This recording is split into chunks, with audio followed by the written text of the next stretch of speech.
ದಕ್ಷಿಣ ಕನ್ನಡ ಜಿಲ್ಲೆಯ ಕಡಬ ತಾಲೂಕಿನಲ್ಲಿರುವ ಸುಪ್ರಸಿದ್ಧ ನಾಗಕ್ಷೇತ್ರ ಕುಕ್ಕೆ ಶ್ರೀ ಸುಬ್ರಹ್ಮಣ್ಯ ದೇವಸ್ಥಾನವು ಆರ್ಥಿಕ ಶಕ್ತಿಯಾಗಿ ತನ್ನ ಅಗ್ರಸ್ಥಾನವನ್ನು ಭದ್ರಪಡಿಸಿಕೊಂಡಿದೆ. 2023 ಹಾಗೂ 24ನೇ ಸಾಲಿನ ಆರ್ಥಿಕ ವರ್ಷದಲ್ಲಿ ದೇವಾಲಯವು ಒಟ್ಟು 167.89 ಕೋಟಿ ರೂಪಾಯಿಗಳ ಆದಾಯವನ್ನು ಗಳಿಸುವ ಮೂಲಕ ಕರ್ನಾಟಕ ರಾಜ್ಯದ ಮುಜರಾಯಿ ಇಲಾಖೆಯ ವ್ಯಾಪ್ತಿಗೆ ಒಳಪಡುವ ದೇವಾಲಯಗಳ ಪಟ್ಟಿಯಲ್ಲಿ ಸತತ 15ನೇ ಬಾರಿಗೆ ಪ್ರಥಮ ಸ್ಥಾನವನ್ನು ಅಲಂಕರಿಸಿದೆ. ಈ ಸಾಧನೆಯು ಕೇವಲ ಒಂದು ಧಾರ್ಮಿಕ ಕೇಂದ್ರದ ಯಶಸ್ಸಲ್ಲದೆ ಕರಾವಳಿ ಭಾಗದ ಧಾರ್ಮಿಕ ಪ್ರವಾಸೋದ್ಯಮದ ಬೆಳವಣಿಗೆಗೆ ಹಿಡಿದ ಕೈಗನ್ನಡಿಯಾಗಿದೆ.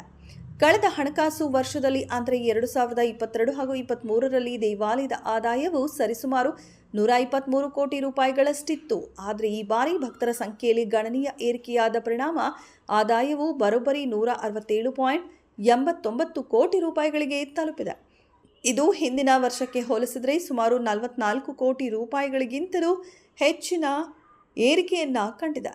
ಈ ಬೃಹತ್ ಮೊತ್ತವು ಹರಕೆ, ಕಾಣಿಕೆ, ವಿವಿಧ ಸೇವಾ ಚೀಟಿಗಳ ಮಾರಾಟ, ಅನ್ನದಾನ ನಿಧಿ ಮತ್ತು ದೇವಾಲಯದ ವಸತಿ ಗೃಹಗಳ ಬಾಡಿಗೆಯಿಂದ ಸಂಗ್ರಹವಾಗಿದೆ. ಸತತ 15 ವರ್ಷಗಳ ಕಾಲ ಮೊದಲ ಸ್ಥಾನ ಕಾಯ್ದುಕೊಳ್ಳುವುದು ಯಾವುದೇ ಸಂಸ್ಥೆಗೆ ಸುಲಭದ ಮಾತಲ್ಲ. ಭಕ್ತರ ನಂಬಿಕೆ ಮತ್ತು ದೇವರ ಮೇಲಿರುವ ಅಪಾರ ಭಕ್ತಿಯು ಈ ಸಾಧನೆಗೆ ಮುಖ್ಯ ಕಾರಣವಾಗಿದೆ.